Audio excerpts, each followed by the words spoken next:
Marcel, where are you going with that disc? You are not putting that on again. Marcel, okay, if you press that button, you are in very, very big trouble. Attention. Everybody stop what you're doing. It's time for The Unwritten Rule, a Mizzou sports podcast brought to you by the Believe Network, alongside Payton Haverman and Kenny Van Doren. Here is your host, Jack Knowlton.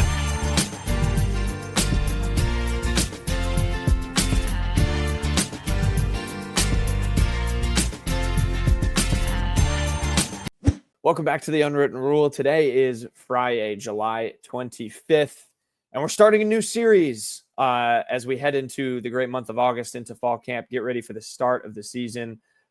Excited to start talking about the 2025 iteration of Mizzou football. We're going to do that in the form of a bunch of position previews. So we're going to have one per show leading up pretty much right to the start of the season. We're going to preview each position group, kind of talk about it, give our thoughts as fall camp kind of goes along here. Very excited first and foremost. Kenny, I know you're going to talk about it in a quick hit later, but I know we got the schedule for when Mizzou's going to report to fall camp, and it's just, you can feel the football vibes kind of creeping back into this space here after, I should say a long July, but actually I don't know about you guys. July feels like it's kind of flown by for me, but regardless, it's been a pretty just, this is the month where not much happens, especially in the football realm, and I'm excited to bring to start talking about the Mizzou football team and previewing the season. So we're going to do that with a bunch of position previews, and we're going to start with the quarterback position. We're kind of going in the order that you might scroll through college football with when you're looking at your depth chart on the position groups. We didn't really set a particular order, but we're going to do all of them. We'll have a preview then of the Central Arkansas game when that gets up to, when we get into that week, and then we'll recap that game as well. So we'll do kind of a general format, and as we go, we're going to rank all of the positions and kind of shuffle a ranking. So by the end of it, we'll have kind of a list of every position group in terms of how we're feeling about it, which one we ultimately think is the best for Mizzou heading into the 2025 season. So that's kind of an overview for the next, shows for the next month.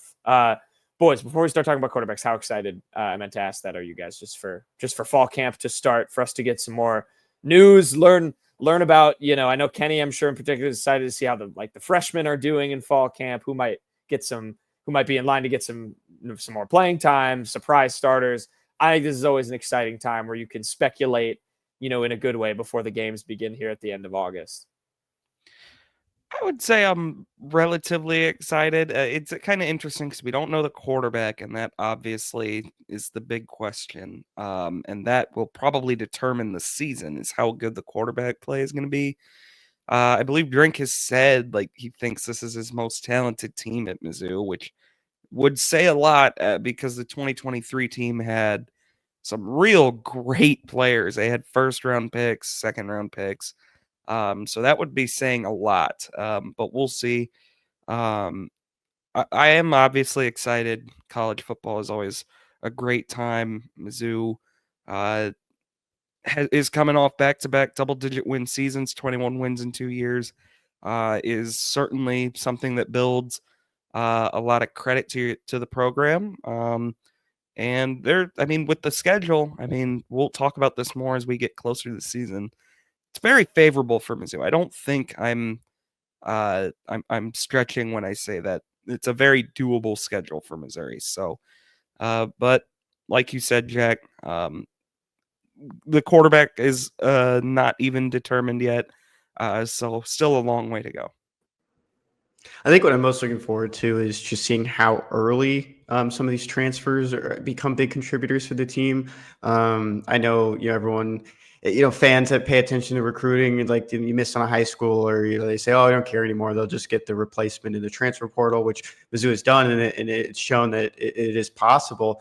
But I'd like to see, how quickly a lot of these new guys mesh together. I think Mizzou publicly has shown it has done a lot to build familiarity throughout this roster with each other. They went to Jamaica. They've done, trips together. They've gone out in the community and done things together to build that camaraderie and the STP mantra within all of them. So just, interested to see how that works, because you see it every year. You play a lot of these cupcake games early, these blood donors, and try to get yourself set. And, early on, you have a game against Kansas. So I think that's a good test, even if, a lot of people see Mizzou as a, favorite in that game, you never know. I talked to a former Mizzou player yesterday, and he said, in 1997, I think that was his last game that he played in Mizzou. I'm talking about Ron Janes, who's a fullback in the 1990s.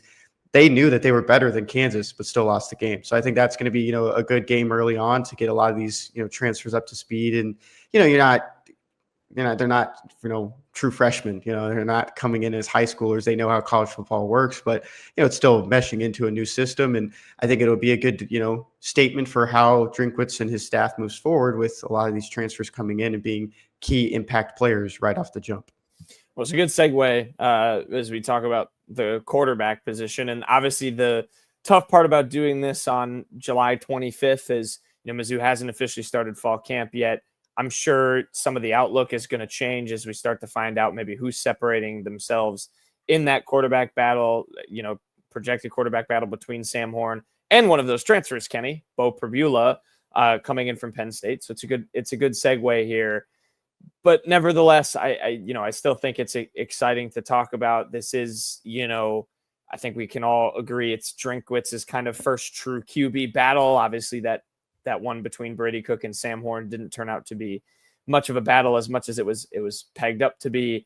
This one feels a lot different from that. You have a guy in Sam Horn who just feels, you feel like is yearning for a breakout, trying to just stay healthy on top of being a part of this program for a while. And you have Beau Pribula coming in, one of the most exciting transfers in the country, certainly one of the highest regarded QB transfers coming over from Penn State. Obviously did a ton of fun stuff backing up Drew Aller over there.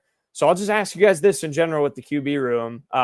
And I will have a take about him. So I'll mention Matt Zollers right now as well, too, is in there and was, an exciting recruit himself for the future of this team. What are you two most excited for? We'll just start with excited for. We'll do our concerns after that. But what are you the most excited for with this QB room as a whole when you look at it, as mysterious as it might be in terms of who will be the starter? Well, both have gotten glowing reviews from the coaching staff. Obviously, the coaching staff isn't going to go out there and trash either guy right now. But, sometimes you hear like he's got work to do or something along those lines. We haven't heard a whole ton of that. What I'm most excited for is just kind of with both of these guys, neither one has been a starter really ever for any length of time.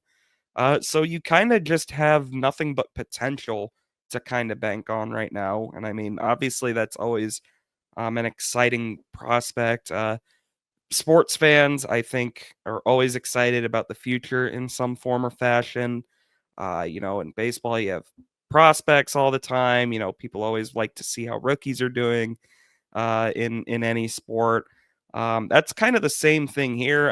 Sam Horn has been billed as like when he first got to Mizzou and the 2022 season wasn't really going all that great. People wanted to see Horn pretty much every game that year. He's just been a long-term, big name for fans.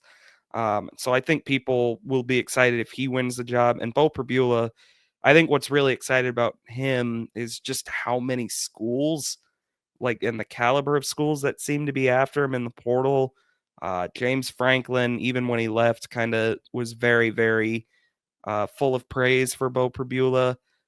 So that's got to give you some encouraging signs about what Beau Pribula could be.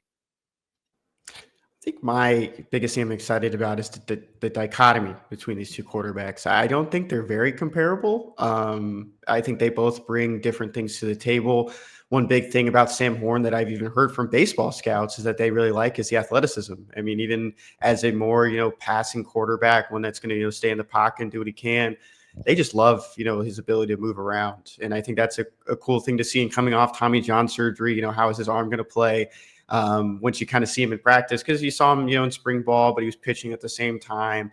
Now he's, full focus on football into, fall camp in the coming weeks. And before he gets to game action this fall, if he's going to be playing in those games. So excited to see, how that kind of plays out. Because, last time you saw him throw a pass, I guess 2023. So it's been, 2 years, in a game setting. So, excited to see how he just kind of looks and how he's matured as well. With Beau, though, it's kind of cool because, he's a natural runner. And I don't think Mizzou has really had a natural runner comparable to him the last couple of years because, Brady Cook was a good scrambler. I don't think the designed runs were always, his cup of tea. There were some, good ones that he could fake pitches inside the 5 and score. There's some good highlights out there of it. But Beau is just going to put his, head down and hit people. And he's a very physical and strong quarterback at the same time, even if, he's not, if you look at him, he's not a stocky guy. But you've seen the videos of him doing the squats at Penn State. You've seen him, be this kind of gritty quarterback. And I think that's going to be, an interesting wrinkle to the offense, too, if he's your starting quarterback. How is, Kirby Moore, how is Sean Gleason, the quarterback's coach, how are they going to use him in different capacities that maybe they didn't get to use with Brady Cook the last couple of years? That's my biggest thing I'm excited for as well is Beau Pribula's potential fit as a runner. I think you go back and watch some of the film from last year when he did get in for Penn State. I mean, he rushed for 242 yards and 4 touchdowns over the course of the season, his appearances for Penn State. And Kenny mentioned it. There is a difference with Brady Cook. And I'm glad we're praising Brady Cook's running ability because he was, I think, underrated in that regard. But you're right, Kenny. It was a lot more, I feel like it was a lot more, or a lot less designed, maybe. He was able to get out of the pocket. If there was no options, he could scramble and pick something up. He picked up a ton of big first downs with his legs. But yeah, with Beau, I think Kirby Moore is going to be able to design some really, really fun stuff for him.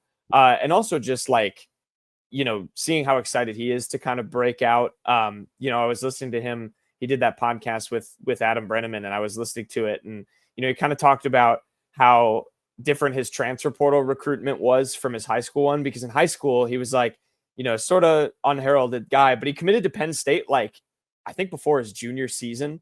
And, kind of talked about always wanting to play there and being so excited to wear that jersey or whatever. And it sounded pretty familiar to Brady Cook's situation with being like a lifelong Mizzou fan. And I think they kind of have a similar mentality there. I know it obviously didn't work out at Penn State with Beau Pribula. But then he goes in the portal and he's this, kind of highly regarded college transfer. But I like the moxie and the swagger that he seems like he's bringing to Mizzou's locker room next year. And I think the running fit is super interesting. I think he stepped up big. I need to watch the tape again. When they played Wisconsin and Drew Aller went down in that game, I mean, that's, Wisconsin didn't have a good team last year, but, he had to come in on the road and, in college football, Penn State loses that game, their playoff hopes become in jeopardy, all that stuff. And he was able to guide them to a win there. I think there's a lot to Beau Pribula. And I think, especially with the design run stuff, you're going to get, I think maybe a new dynamic of this offense unlocked at its peak. And then, of course, he still has to kind of prove that the passing ability is still there, which is what Brady Cook unlocked over his time at Mizzou. But that's what I'm excited for too, Kenny. I think some of those designed runs, a lot of that stuff, especially you bring in a running back like Ahmad Hardy. I mean, Mizzou has just been so good at being a run first team and having these good running backs. I think you have another one and then you add the quarterback piece to it. I think that can make an offense that lost so many good receiver weapons really tough to stop in kind of a different way next year. So I'm excited for that. I don't know if you two have any comments on that, but also I'll ask the biggest concern question with the quarterback room too, which maybe ties into how long this competition lasts, but your thoughts there. Yeah, before and Kirby Moore was the offensive coordinator when Drinkwitz was handling it as well. And one big thing like he used to say is that the quarterback needs to get 2 first downs with his legs each game. I think Beau Pribula will probably exceed that, if he is the starting quarterback. And I mean, some signs are pointing towards him that he is the starting quarterback, even though no one's, named him or, no one's saying that he's the front runner. But I think that is a big, addition. And I think a cool thing about it is if you're a person that watches Mizzou football, I mean, this offense could look completely different from the last couple of years because you have a different type of quarterback, you have different weapons around it. There's still going to be a lot of wide zone. That's the bread and butter of the offense on the ground. But I think that's a fun thing when you're someone that watches this as a fan, evaluator, journalist, whatever it is, that it's not going to get stale. It's not going to be the same type of play from the quarterback because it's just a different quarterback, different tools. Yeah, I think that's a really good point. And like, it can unlock some different elements of things. I'll pivot to the biggest concern factor, and I'll tie this question into it as well, because I think other than Sam Horn, which, knock on wood, whatever, just for his sake, we hope doesn't have some sort of bad injury again. I mean, his luck, I don't know if he has to put Sage down on just around himself. I don't know what he has to do to hopefully not keep getting hurt again, but that's obviously one thing I'd hope for him personally. But I'll tie the biggest concern into this question, which is, the obvious thing hanging over this entire start of fall camp is, how long does this quarterback competition go? We obviously saw kind of a faux competition with Cook and Horn that I mentioned at the top. How long do you guys think this lasts? How long would you want it to last? Because I've heard and seen a few kind of different takes here. What do you envision for that? And at what point does that maybe become a concern for you? If no one separates themselves, or is more competition a good thing? What are you guys thinking in terms of Mizzou's quarterback competition, and when you want to see it, when you'd maybe want to see it, or when you'd expect it to see it kind of resolved and a true starter maybe named for next season? Well, Drinkwitz said, like, in an ideal world, he has it done by like the third scrimmage or the third week of fall camp or so. I don't think you can really stretch this into the season like they technically did with Horn and Cook. Because the Kansas game is so early, you have to have it decided by then, I think. I don't think there's a world that exists where you can do the whole, we're not going to name a starter that some teams have gone into games doing. You got to, but I think by Central Arkansas, you have to have your starter named. But that is also kind of my biggest concern, while it is also kind of the most exciting thing, is that we don't know how these guys are going to look. I mean, you hope Beau Pribula or Sam Horn can kind of show that they really, really are ready to be a starting quarterback in the SEC, but neither one are a proven commodity in any stretch. I mean, the most game action either one of these two have had, I mean, was Horn starting or not starting, but playing an entire half against South Dakota, where he got to throw like 10 or 15 passes, if that, in a fake QB battle against Cook. And the other is Beau Pribula, who played one half, like you mentioned, Jack. And granted, it was an excellent half of football against Wisconsin when I believe Aller got hurt. But that's only one real half. And I mean, Pribula was also, they did run a lot of different like little wildcat packages with him. He's an excellent runner. I do think that is at least proven enough. I think if you have Pribula as your starting quarterback, you definitely are going to have a great rushing attack, assuming the offense is kind of well catered to that. I think you can really run in a super great offense on the ground. But if Horn kind of goes out and looks undeniable throwing the ball, or heck, Kenny said, I mean, he's been raved about as an athlete too, so you don't want to discount his potential rushing ability. That would be a really big deal for Mizzou as well. But that's the thing. Neither one of them is a proven commodity at this point. And I think that is easily the biggest concern, probably not of just the QB room, but of maybe of the entire team. The saying goes, if you have two quarterbacks, you have none at all. I don't think that's the case here at all. I knew that would be said on this show. I'm surprised it just hasn't been said. Just someone hasn't thrown it out there. It's just like a worry, but I don't think it is a worry. And if he wants to make up his mind, Drinkwitz and Kirby Moore and Sean Gleason want to make up their minds, by a certain date, 3 weeks in, 3 scrimmages, whatever the case may be. I think you get it as done as early as you can. Whenever you feel as confident as you've had in this whole competition, make up your mind, get the team set, moving forward. Like Payton said, like we brought it up with the Kansas game being so early, you want, an understanding of where this offense is moving, through those first 3 weeks. Where are they going to go once they get to SEC play? And I think you want that figured out on, who's going to be that captain under center, who's going to be the guy in the backfield. And I think you just want that done. My other, just small concern, and I've seen other people say this as well, and I think it's more so just maybe just in the media, just kind of looking at the quarterback situation. There's only 3 scholarship quarterbacks. I think that's a little bit less than the last couple of years. Sometimes they've gone up to 4. I think last year's case was a little bit different because Sam Horn was down with Tommy John and wasn't active the entire season. But I thought maybe they would bring in, a Jack Abraham, case. That was something that really intrigued me, especially in the late spring transfer windows. If they found some guy that they could just bring in as an extra body, because behind these two this quarterback battle, the next guy is Matt Zollers, and he barely played a senior season because of a severe, lower leg injury. And he's back healthy and he's practicing, and he enrolled early, so that was good for him and getting stronger. I thought maybe they bring in somebody, but I don't think it's too big of a concern. It's just something I was kind of thinking about. Yeah, the weirdness of, Drew Pine, bless him, he had some good moments, when Brady Cook went down. But yeah, there was some weird backup weirdness, and it didn't help that Horn was injured. But yeah, that's a fair, I think small concern. Does the weirdness of that fake Payton, Sam Horn, Brady Cook battle make you nervous at all for this? I know it's a different situation, but just in terms of like how Drinkwitz did that, I feel like at the time, we called it strange, and it was like, if it wasn't a quarterback battle, I don't know why Brady Cook wasn't named the starter. I don't know. Like, does that give you any pause when you think about how this battle might be handled? I think, you mentioned it. He already kind of said maybe when he wants to have it resolved by, but I just remember that situation being weird, and that wasn't even a real quarterback battle.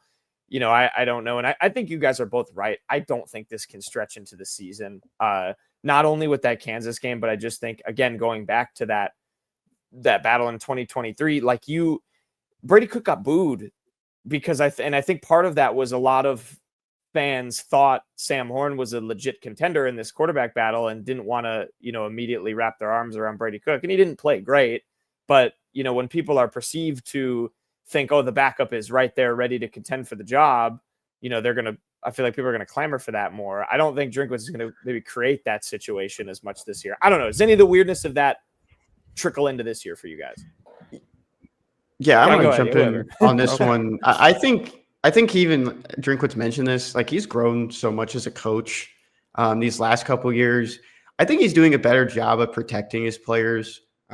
You went back, and one thing when Payton mentioned it earlier, talking about, he needs to work on this. He called an offensive lineman like a project once, EJ Nanoba Ogar, and that did not, resonate well with him. I don't know if you guys remember that when he posted his transfer post, and that was just a tough thing to kind of just read. It kind of just sticks with the player. But I think he's done a good job of protecting his guys and not putting things out there, saying the wrong thing. And, more so just he's taking the heat, whenever he says something, because he likes to have fun up there. He's still going to have fun and say things that he wants to. You saw that SEC media days. But I think, one of those good things is he's not really showing his cards. He's not telling anyone that someone has an advantage.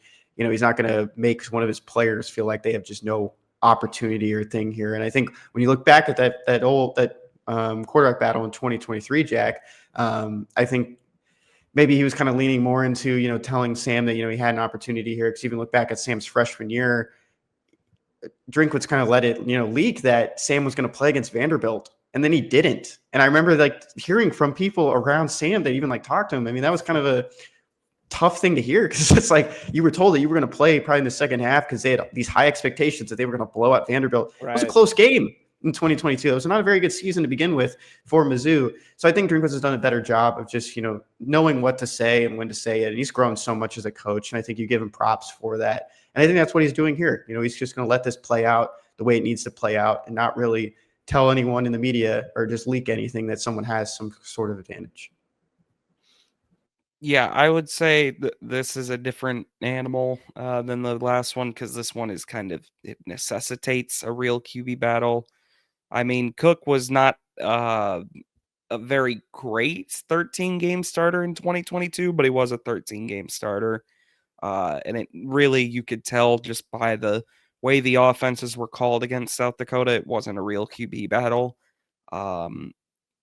This time, I think it is like a true one, just because he kind of has to be. Maybe Beau Pribula is like the leader in the clubhouse coming in, just by virtue of him being a highly touted transfer. But I do think it is more of a real mano-y-mano QB battle this time.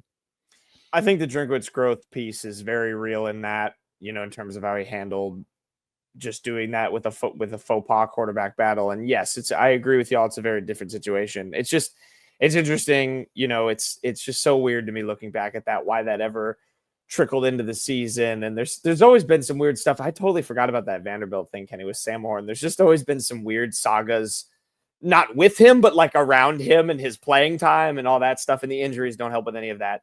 But I think you're right. I just think it will start to get concerning for me. And that's also why I don't want to see this go into the season, because then I think you start to, the headlines become a lot worse if this isn't solved by then, because, you have what happened during fall camp? Why has no quarterback separated himself? All this, that, and the other. So, we'll see. I think it's going to be really exciting to follow. But yeah, it does kind of set the tone for the rest of the team in terms of how Mizzou looks and comes out and plays. We just talked about the kind of scheme stuff if one quarterback starts versus the other. So we'll keep following it. One last thing, a bold prediction for you guys from the quarterback room, if you can make one, again, with a weird, we don't know who the starter is. I have a Matt Zollers thing, which I could bring up last. I don't know if either of you two want to talk about him. Maybe Kenny has a Gavin Sidwar future take, but bold prediction for the QB room from you two. Payton, you go first because mine has to do with Matt as well. Unmute yourself. He's not. Is he listening to us? Payton, you got to unmute yourself, bud. Sorry, dog's been barking out there. Payton's bold take is that I don't have a Zollers take like you two. The way we've heard about Pribula and just kind of how he plays, I almost want to say that Mizzou's quarterback room will finish with more rushing yards than passing yards. Wow. I'm not actually going to say that. That'd be so tough. That would be crazy. Insanely.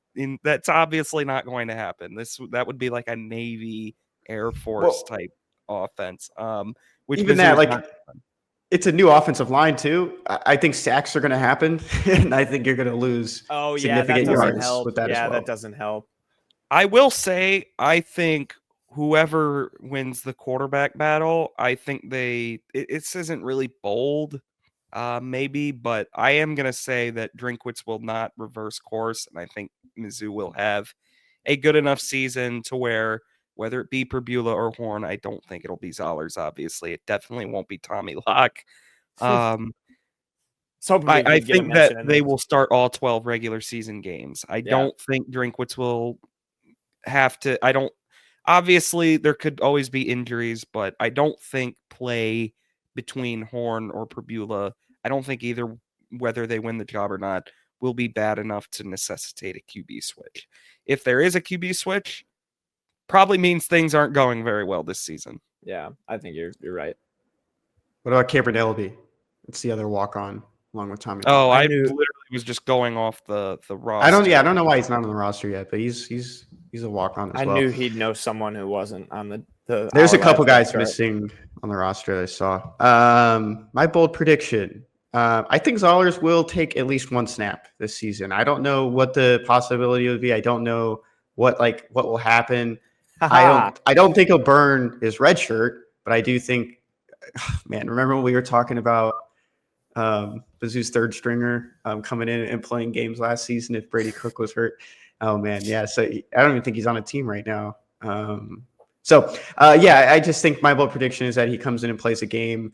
The one interesting case, if you look at the two deep, going into 2026, whoever wins this quarterback battle, that's your assumption. That guy will be the starting quarterback in 2026. Matt Zollers will be QB2. I don't think there's an expectation that whoever loses the quarterback battle will be back next year. And if it's, Sam Horn, if he doesn't win it, if things trend towards Beau Pribula is named the starter.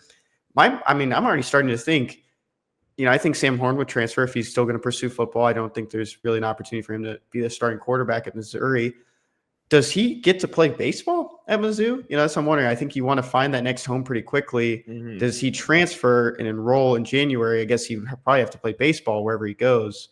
And, still waiting on the signing if he's going to sign with the Dodgers or not.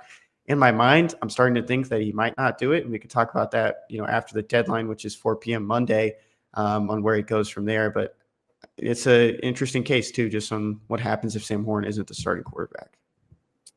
Yeah, I mean, there's such a real piece of that of like, if he didn't think he had a legit shot at the job, why wouldn't he just go off and play baseball? And obviously there's, I know he wants to, I'm sure, add to his tape, given he's missed so much time, but that's a good one. So I had like kind of two, because I thought Kenny might do a Zollers one, and my other one is kind of similar to Payton's, where it was just that if Beau Pribula is the starter, he leads the SEC in rushing for quarterbacks, not for everybody. So I have that one as like a half bold prediction. I do really love what he can bring, especially in that wide zone fit. I think it can mesh super well. I went back because I was also thinking of doing a Matt Zoller snap count prediction. I looked at every backup quarterback's snap counts since Drinkwitz took over, and I won't read them all, but I would like you guys to guess in 2020, Drinkwitz's first season as head coach, how many snaps Brady Cook took and how many snaps Mizzou's other backup quarterback took. And I'll have you name him if you remember. I would think you do. And how many snaps do you think he took? It was the guy from TCU, right? Yeah, it was Sean Robinson. It was Sean Robinson. Safety Sean Robinson. Yeah. And then linebacker. Sean Robinson, the first quarterback of the Drinkwitz era, was a safety by the end of the season. Yep. Do you want to guess the snap counts, or do you want me to tell you? Is it like is it a crazy number? Like, I don't even know where to go. I kind of thought Robinson took a lot of snaps because he started 2 games. That was so. I guess it's not a crazy number because he did start the 2 games, but it's just wild to look back on given what Brady Cook did. 12 for Cook. Yeah, in 2020. I'll say like 8. Brady Cook took 20 snaps in 2020. Sean Robinson took 66 in those 2 starts. The other ones, Brady Cook took 143 as the backup in 2021. Tyler Macon, 54 in 2021, and then a whopping 2 in 2022. He also had the worst offensive grade on the team, according to Pro Football Focus. I wonder why that is. Jack Abraham also took 4 snaps in 2022. Sam Horn took 6. That's it? Yep. 4 snaps. Think about all against Kansas State. Yep. Oh yeah, wow. I guess that is kind of crazy to think about. Unless I read the number wrong. Maybe I read the chart. Maybe I looked at the wrong number on the chart. If you want to fact check. I think it has to be more than 4 because might he have played against Louisiana Tech and he played against Kansas State, right? That is Abraham played on senior night too. Yeah, it has to be. That might be just one game. I might have looked Abraham at played. Maybe he didn't. Maybe that's dropbacks. But Abraham took 2 drives and Horn took 1. I could have very well looked at the wrong number in the column in PFF. I'll check. And then the only other one I had, what was it? Sam Horn took 6 in 2022 and 36 in 2023. Kenny, you saying Zollers had 1? I put it like way higher when I first was doing it. I kind of think they're gonna trot him out there. Part of the fact is that he is the true 3rd stringer. And I feel like they're just gonna mollywop a couple teams and they might just chuck him in. I don't know. I kind of wanted to say like 10 or 15, but that also feels like a lot the more I think about it. I think whoever doesn't win the quarterback battle will probably still see a good amount of snaps in those blowout games because I think you have a pretty good backup wherever you go with, and I think that's a good thing to say too. I think this might be one of the best like backups that Mizzou will have at quarterback under the Drinkwitz era. If you think about it, even though they haven't made too many starts, probably a stronger backup than you've seen in the last 5 years. Yeah, where does this rank in the SEC too deep? Mizzou's quarterback room. That's tough. I mean, I don't. I would also say like if Horn wins the QB battle, I think Pribula probably would still have a role on the offense, like similar to what happened at Penn State for him. He didn't transfer here to do that. He transferred to Mizzou to start. But I still think it's worth mentioning, like if Horn wins the job, Pribula is still going to probably get a lot of snaps. Yeah, I mean he is talking like a starter from he's expecting that job to become his. He obviously has to earn it. So There you go. There's a break. I'll set the number at like 8 for Matt Zollers. I'm going to say 8 snaps, and I'm going to hold myself to that. I'll keep track of it as the season goes. I'll write these down and revisit it. So Kenny said 1. I'll say 8. I just would like to see him. He's an exciting transfer. All right, that will do it. I'm trying to find Jack Abraham's. I did look at the wrong column. Sorry. Jack Abraham played in 4 games. He took 27 snaps. Okay, that sounds right. 27. Yeah. 4 games. Louisiana Tech, Kansas State, Arkansas. Arkansas. Yeah, definitely Arkansas. And who would have been the 4th? Wait, New Mexico State was the other one. Yep. That was senior night. Wow. Did he play against Arkansas? He did not. I was thinking that was senior night. I don't know why. He did not. The 4th team was Abilene Christian. 3 snaps. Oh, yeah. Very forgettable game. Yeah. So there you go. New helmets. A preview of the quarterback room. We'll rank that 1. Obviously, next show we'll do running backs, and we'll see if we rank that ahead or below the quarterback room in terms of what we think is going to be the best room. Any final QB takes, fellas? Quick prediction. You get 10 seconds. Okay. I'm going to say Pribula wins the job. I don't think you bring him in with that amount of fanfare without him starting. I second that. I'm not talking to Kirby Moore, Drinkwitz, or Sean Gleason about this, but people have seen him practice, seen him out there. They're pretty confident in him, and I agree with Payton. I think Beau Pribula is going to win the job. I think he's going to lead the SEC in rushing, and Mizzou is going to win every single game that they play. No, I agree with you guys. I do. Hey, you guys know I do. I will operate as the more optimistic one of the group when it does come to Mizzou football predictions. But I agree. I think it is going to be Pribula.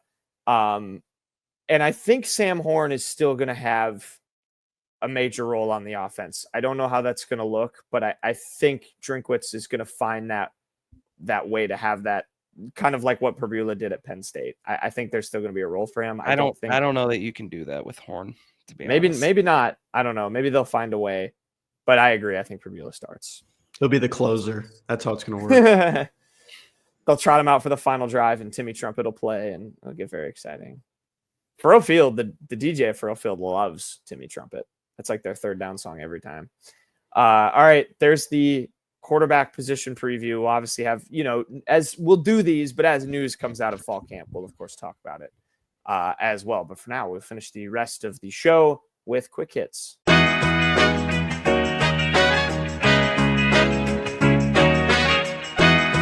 Okay, quick hits time. We'll finish out the show. We will start with jerseys of the week. Kenny, your jersey of the week, sir. My jersey of the week goes to Cam Durnan. Second time consecutive show that we've talked about Cam. He was the leader in RBIs in the Appalachian League, which is an MLB Draft League, Summer League. And what do I know? Just like, the next day he gets named as a player of the week in the Appy League. He slashed 588, so 588 batting average, 6.67 on base percentage, and 824 slugging with a 1491 OPS across 4 games. So very small sample size, but he went 10 for 17, 4 doubles, 7 RBIs, and a perfect 3 for 3 on stolen base attempts. So good week all around for the incoming Missouri infielder.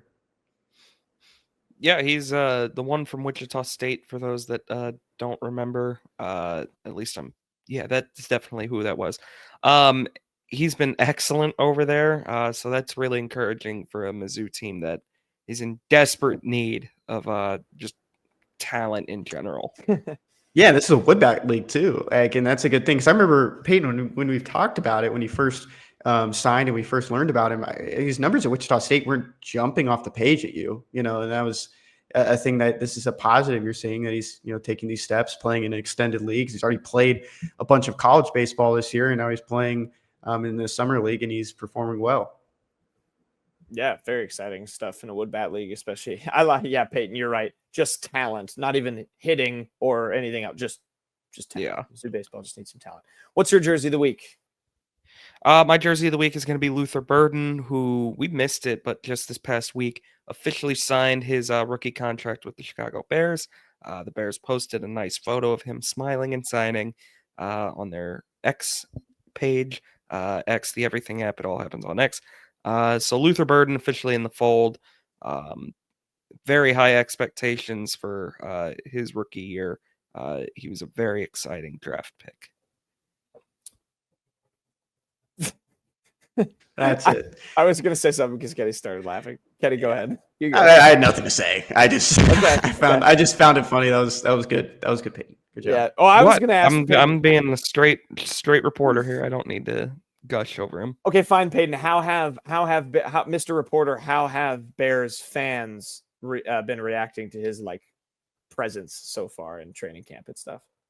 Well, training camp started yesterday, so he really. You know what I mean? OTA, whatever else goes on in July. Well, he had he hasn't gotten on the field a whole ton just yet, so it's hard to say. He's maybe the most hyped up draft pick though, because obviously, when you're a receiver that puts up the highlights he did, he's going to have so much buzz about him, and obviously with a new offensive-minded head coach. That factors into it. He's so excited, Kenny. He's so excited. He can barely contain himself. I'm optimistic. He's so excited. What would you rate your optimism out of 10 for the Bears season? Where are you at right now? Like a 6. Okay, 6 out of 10. Yeah, maybe a 5. Okay. Keeping those expectations tempered. All right, my jersey of the week. I'm staying at the NFL. It is going to Nick Bolton. Nick Bolton. Also reported to training camp over in St. Joseph's in Missouri for the Kansas City Chiefs. Someone yelled MIZ at him. He was on camera yelling ZOU back. He will never escape that as long as he is with the Chiefs. Entering year 5, man, we are old. That is unbelievable that he's already in his 5th season. My question is he going to change his Sunday Night Football intro from saying his high school to saying Mizzou? I will grant this to Nick Bolton. If I went to Frisco Lone Star High School, I would probably say my high school name too, because it's a cool high school name. Just, but I hope he changes it to Mizzou, because I always enjoy when I hear the Mizzou guys say that do something creative, like a big old MIZ or something like that, like you did at the Super Bowl parade. But football's back, boys. Yep. I mean, everyone's always kind of made a big deal about the high school thing. I've never cared that much. He went on the stage during the Super Bowl parade and said, "Can I get a big ol' MIZ?" So yeah, it's not like he has any animosity towards Mizzou at all. It's like he's doing this. Like, this is the reason we brought him up here, is that he's still saying this. I think there's a different feeling just around, pride to high schools too. Like, in my mind, I've thought about this a lot. You don't really get to choose where you go to high school, just kind of where your parents live. You can choose where you go to college when you're a guy like Nick Bolton, or just any other, star high school football player. The NFL is a little bit different too. You get drafted, but you can sign, somewhere one day too. I just think there's, probably a lot of pride in where you're from and where your roots are. And it's cool, to say that sometimes. And not a lot of guys do it. I think a lot more recently, it's been just straight arrow, just college, but it's always cool when there's someone a little bit different. Oh yeah, I have no actual ill will toward Nick Bolton for saying his high school. Kind of sounds like you do. I definitely don't. I just always bring that up because it always makes you think of it. I hope Nick Bolton never say Missouri. I hope he never wants to come on this podcast, because one of the co-hosts might drill him with some really rude questions. If we can get Nick Bolton on this podcast, I'll embarrass myself by asking that question, because that would just be cool as hell in of itself. Nick Bolton, anytime. We'll have your people talk to our people. You are officially on the invited list. Yes. For the unwritten rule. You are on the clock. We need to get a guest coming up. Like, no capping, he's the main bird. Up next, Shawnee's main bird of the week. Kenny, you're a main bird. My Shawnee's main bird of the week, I mentioned him up top, but it goes to Ron James, former Missouri fullback. He actually was the fullback for Brock Olivo. So current Mizzou staffer and Mizzou running back legend. But my connection to a bird is that he was with the Arizona Cardinals in the NFL. So there's my one connection. But the reason I bring it up, went to go talk to him and his son, Rich James, who's a class of 2028 tight end at DeSmet in St. Louis, just about some recruiting updates, just how things are going.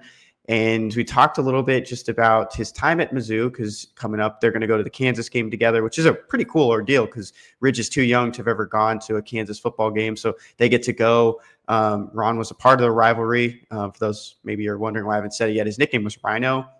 Awesome nickname for a fullback. That is cool. Yeah. So I went back and I looked at his freshman year because he was talking to me about his senior year. They lost to Kansas. Logo, by the way. Sorry to interrupt you. But look at that Big 8 logo. Kansas, which kind of a funny one, was this November 19th game. But then the last game of the season, I just found this hilarious. Hawaii on the road, November 26, 1994, ended in a tie, 32-32. Maybe there's more context behind this I couldn't find. I could not find anything, just what happened around this anywhere? game. Yeah, I'm sure this game was on ESPN2 or something. To not end the season with Kansas and to instead end it with a road game at Hawaii that you don't win is insanity. I don't know. I want to know more about this game as well. What year was this again, Kenny? Sorry. We're 94. You talked to Ridge James about this? I talked to Ron James, who's the Ron James about this, yeah. I didn't talk about this game. We talked about the 97 season, which I can pull up real quick, because that was his senior year, and he was telling me that was his last game he remembered, too, was against Baylor on Faroe Field. Then they went to the Holiday Bowl. This is why I brought it up earlier to Payton in the text chain, that they lost to number 18 Colorado State. Number 18 Colorado State in 1997. I thought that was really cool. Tie-in for the Holiday Bowl, which now is like ACC and former Pac-12. This is the second time this month that this game against Nebraska has been brought up to me, just in conversations with recruits or parents. It was a home game against Nebraska, lost in overtime, 45-38. That's the like famous like the kick one, right? Like yes, yeah, that's what someone said on the message board. Yes. Yeah. Do we know? I was trying to look it up. So was it Dan Devine or Joe Castiglione who was the athletic director at the time? Because Devine was 92-94, and Castiglione took over in 1994. So I assume it was probably Devine that scheduled this. Yeah, I couldn't tell you. That's wild. Sure. At Tulsa, at Hawaii. It was actually just a 10-year-old Jim Sturk. Jim Sturk. People hated on Jim Sturk because he wanted to pay homage. He wasn't even 10 years old. He might have been like 40. He probably was older than that, actually. In 1994. Yeah. He's 10 in 1994, so he's like four. That would make him 40 now. Football, right? Larry Smith's team. Mm-hmm. Yeah. So, wow. There you go. Good main bird, Kenny. Payton, your main bird. My main bird of the week is going to be Sophie Cunningham. I'm just picking one game she played all right in just because it's a slower week. The bird connection here, she's teammates with Caitlin Clark, who is a Hawkeye. A hawk is a bird. You do the math. Sophie Cunningham, she went 5 for 8 in their game, in the Fevers game against the New York Liberty, which was on TV. I was watching it last night for a bit. And she went 5 for 8 from deep. So all of her shots came from deep. She shot pretty well. 15 points for Sophie Cunningham. There you go. 12-12 though, the Fever. I know the Liberty are pretty good, but gotta start turning this. Well, season. I know Clark's been like hurt for like a lot this season. Yeah. That's been she had a long comeback like since the All-Star break. There's a 3. Oh wait, that was Sabrina. That's Sabrina Ionescu. I totally misread the caption. No, that's Sophie Cunningham. I don't know why it says that, but I was going to say it looked like Sophie Cunningham. I didn't. I clicked on the Sophie highlight, but it still kept the title at the top that it was Sabrina. Common ESPN website not working properly. My main bird of the week is going to be, it'll be Caleb Grill, bird connection. He used to be an Iowa State Cyclone, their mascot. Kenny, would you like to demonstrate? Kenny. No, because I should have noticed this. We've talked about this already. Did you do this one already? Yeah, we did this on Sunday.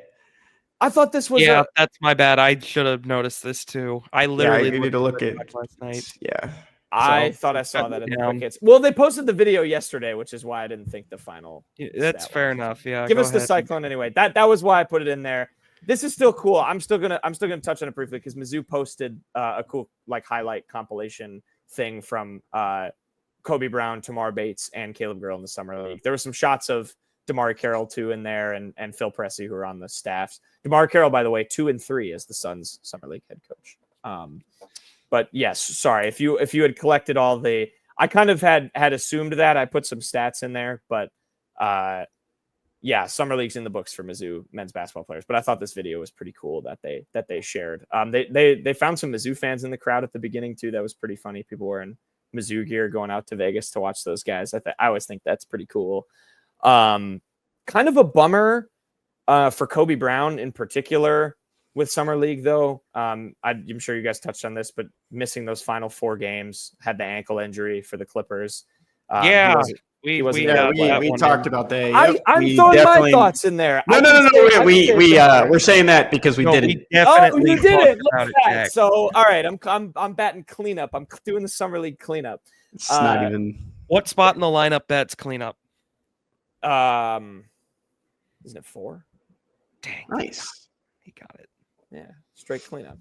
But it is a bummer because I think he could have really benefited from like a lot of summer league minutes, trying to get more for the Clippers next year, and he missed those final 4 games with the ankle injury. So that was kind of a bummer. Tamar Bates played well though. I'm hoping he can get a little Nuggets 2-way spot, and we'll see about Caleb Grill. But all right, there you go. There's my double down on summer league. I apologize for the twice over talking about that in back-to-back shows. But anyway, Payton, what did you learn? Best thing I learned this week, Sebastian Mack is a crazy good dunker. Mizzou Hoops has just kind of posted a few different clips throughout the summer from their practices, and this one was a crazy throwdown from Sebastian Mack. He's kind of been the more hyped up. I think he was probably the most exciting transfer in. I couldn't tell who that dunk was over, just because it looked like the number on the jersey was 23, and Mizzou doesn't have a 23. I think that's 29. Is it 29? Wouldn't that be Buddha, the freshman? Oh, maybe you're right. Isn't that Nicholas Randall? Nick Randall. But let me look up the roster. But either way, crazy dunk from Sebastian Mack. I thought 20. What's Sean Phillips? I thought is he 24? That guy doesn't really look like Sean Phillips to me. Nick Randall is 24 actually. So that it could be a 24. Mark Mitchell's 25. That didn't look. Is there anyone else in the 20s? Yeah, I mean Mark Mitchell's 25. No. That's obviously not Mark Mitchell. Jacob Team guy. You know what? It could just be a practice guy. That the practice numbers are like official. Like I think a couple of them are, but not all of them, because like there's a 31 running down the court there. There's no 31 on the roster. Oh, so it's like USA, like basketball, like they wear a different number. Aaron Rose still won though. I love that. And there's no 29 either. So yeah, Aaron Rowe, good feed. He's had a lot of nice passes and highlights this summer. So all right, we won't assign who got posterized because we don't know officially. I know I said that this season becomes a lot less interesting with Jason Crow in the fold for the season after. Like we're just kind of like, gosh, we want to get through this. But yeah, I wholeheartedly disagree with that. But that's it kind of does for me. But hopefully Sebastian Mack can change my mind on that. I'm pumped for next season, which I'll talk about in my best thing I learned. But Kenny, what did you learn? Best thing I learned this week is that Jack mentioned earlier at the top of the show, fall camp is approaching. They report to fall camp on July 27th. So this Sunday, which is crazy to think. And practice will start on Monday, July 28th. And the Tigers host Central Arkansas on August 28th. So a month after fall camp starts, the Tigers begin their season. This was a story from Pete Nakos and On3, just putting together a collection of all the Power 4 teams. I thought this was kind of interesting too. The Crimson Tide's opener, so Alabama's opener, is the program's first on the road since 2020 against Missouri, because they'll be playing at Florida State on August 30th. Yeah. That is wild. I have one more because I was just control effing Missouri in here. USC is starting the season against Missouri State. Yep. I know this is Missouri State's first year at FBS, but that's crazy. That is a crazy game in my opinion. Going to the Coliseum. That's awesome. USC and Missouri State in the Big 2025. Welcome to the FBS, Mo State. Yeah. Good luck. Yeah, that is pretty wild. Yeah, I feel like Alabama always would do either a home game or like one of those big games at like AT&T Stadium or like a neutral site game when they started the year. And aren't a lot of those like week 3 too? So that is an interesting, good fact, Kenny. My best thing I learned this week. I'm throwing college basketball in the discussion. I know we're getting hyped for college football. I don't care. I'm doing this shamelessly.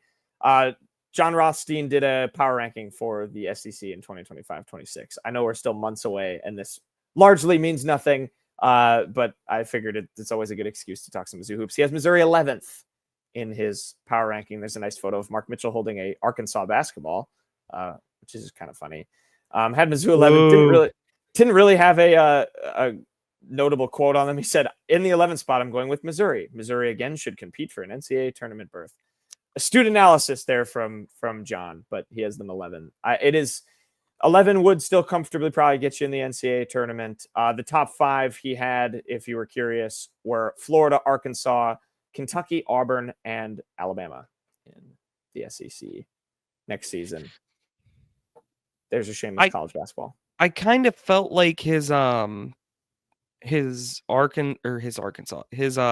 and Tennessee rankings were more blind faith in the coaches being able to like put it together than anything else, because I'm not impressed with either of those rosters, particularly Tennessee's.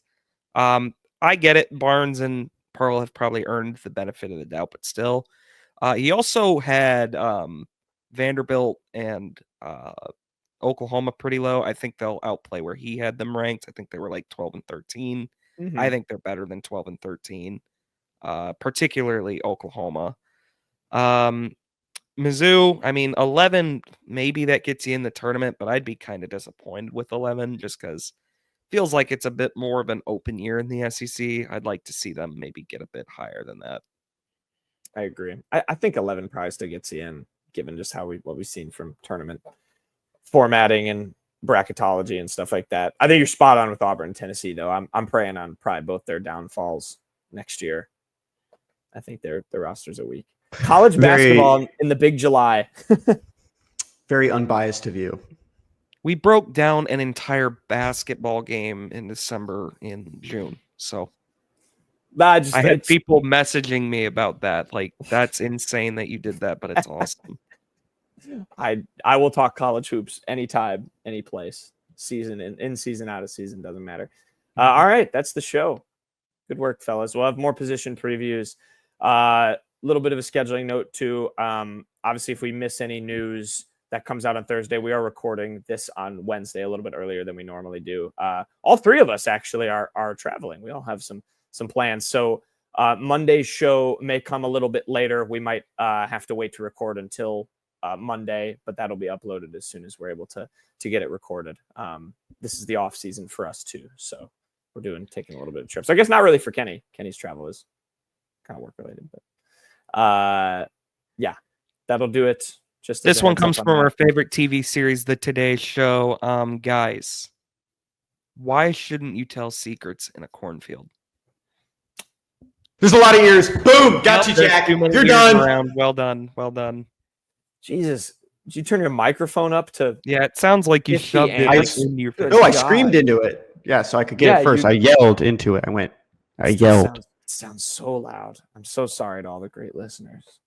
Need to get you a microphone cover or a filter for your yelling. All right, that'll do it for the Unwritten Rule. Hope you enjoyed. We'll have another position preview. We're doing running backs on Sunday. So take care until then.